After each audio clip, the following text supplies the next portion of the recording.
चलिए जानते हैं कि शूर्पणखा ने क्यों झूठ बोला रावण से और शूर्पणखा क्यों बनी राक्षस जाति के अंत का कारण।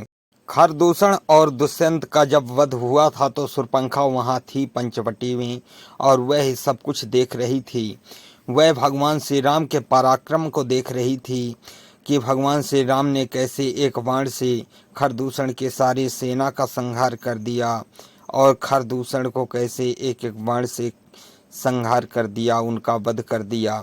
परंतु शूर्पणखा कहाँ मानने वाली थी। वह अपमान अपना छुपा नहीं सकती थी, वह अपमान को झेल नहीं सकती थी क्योंकि उसका अपमान हुआ था। यह तो शूर्पणखा का मानना था कि उसका अपमान हुआ है, उसकी नाक कटी है, परंतु वह तो शूर्पणखा की ही करनी थी जिस कारण से शूर्पणखा की नाक कटी थी। यह सब खरदूषण की मृत्यु के बाद शूर्पणखा फिर रावण के पास जाती है। रावण लंका का राजा था जो कि उसका बड़ा भाई भी था।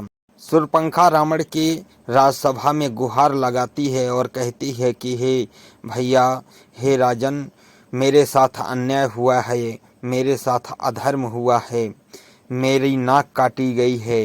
रावण के यह पूछने पर कि तुम्हारी नाक कैसे कटी और किसने काटी, तब वह शूर्पणखा बताती है कि दो वनवासी हैं जो कि साधु वेश में वन में आए हुए हैं पंचवटी में, और वो अत्यंत मनमोहक और सुंदर हैं और साथ में उनके एक उनकी पत्नी है जो कि विश्व सुंदरी है। उससे खूबसूरत संसार में कोई भी न होगा, उसे देखकर कामदेव भी मोहित हो जाए।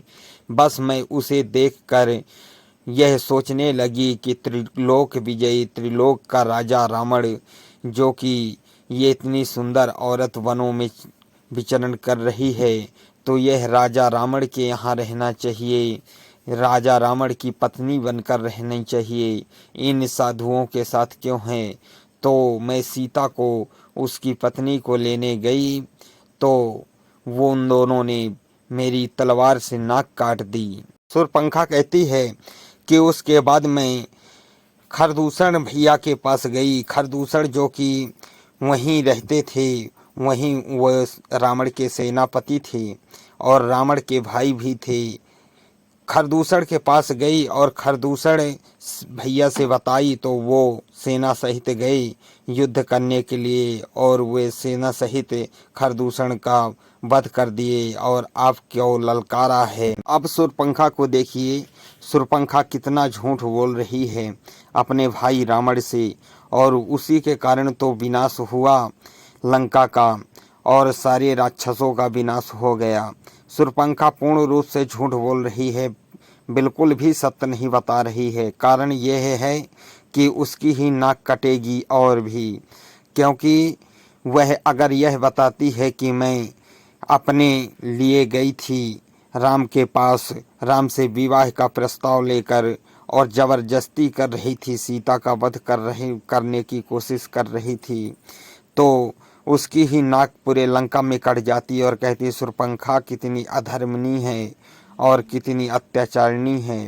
अपनी लोक निंदा से बचने के लिए और प्रतिशोध की आग को बुझाने के लिए शूर्पणखा ने भगवान श्री राम और लक्ष्मण पर दोष लगा दिया। यह सब विभीषण सुन रहे थे। विभीषण ने नीति ज्ञान देते हुए यह कहा कि खरदूषण ने उन पर चढ़ाई की थी, इसलिए यह धर्म नहीं कहता, ये अधर्म है कि हम भी उन पर चढ़ाई करें। उन पर चढ़ाई की थी खरदूषण ने, इसलिए तो उन्होंने खरदूषण का वध किया। रावण राम और लक्ष्मण के पराक्रम को पहले से ही सुन चुका था, क्योंकि वह जान चुका था कि खरदूषण जैसे बलवान, जो कि रावण के समान बलवान हैं, उन्हें कोई साधारण मनुष्य नहीं मार सकता। वह कोई दैवी शक्ति है जो कि खरदूषण जैसे बलवान को मार पाई है। इसीलिए रावण ने मन में विचार किया और वह मामा मारीच के पास जाता है और उसे कहता है कि तू सोने का मृग बन के सीता के पास जा और राम लक्ष्मण को दूर ले जा सीता से, ताकि मैं सीता का हरण कर सकूं और अपनी बहन का नाक कटने के प्रतिशोध ले सकूं। सीता का हरण करने के लिए रावण इस प्रकार से मामा मरीच के साथ मिलकर नीति अनीति रचता है और सीता का हरण करता है। पहले तो मामा मरीच मना करता है क्योंकि वह पराक्रम भगवान श्री राम का देख चुका था। जब विश्वामित्र के यहाँ मारीच को भगवान श्री राम एक बाण से उसे लंका में फेंक देते हैं, परंतु रावण के डरवाने पर मामा मारीच पंचवटी सोने का मृग बनकर आ जाता है और सीता का हरण करने में सहयोग करता है। दोस्तों, मेरी यह वीडियो आप लोगों को कैसी लगी कमेंट बॉक्स में ज़रूर बताएं, और अगर अच्छी लगी हो तो वीडियो को लाइक करें और चैनल को सब्सक्राइब करें।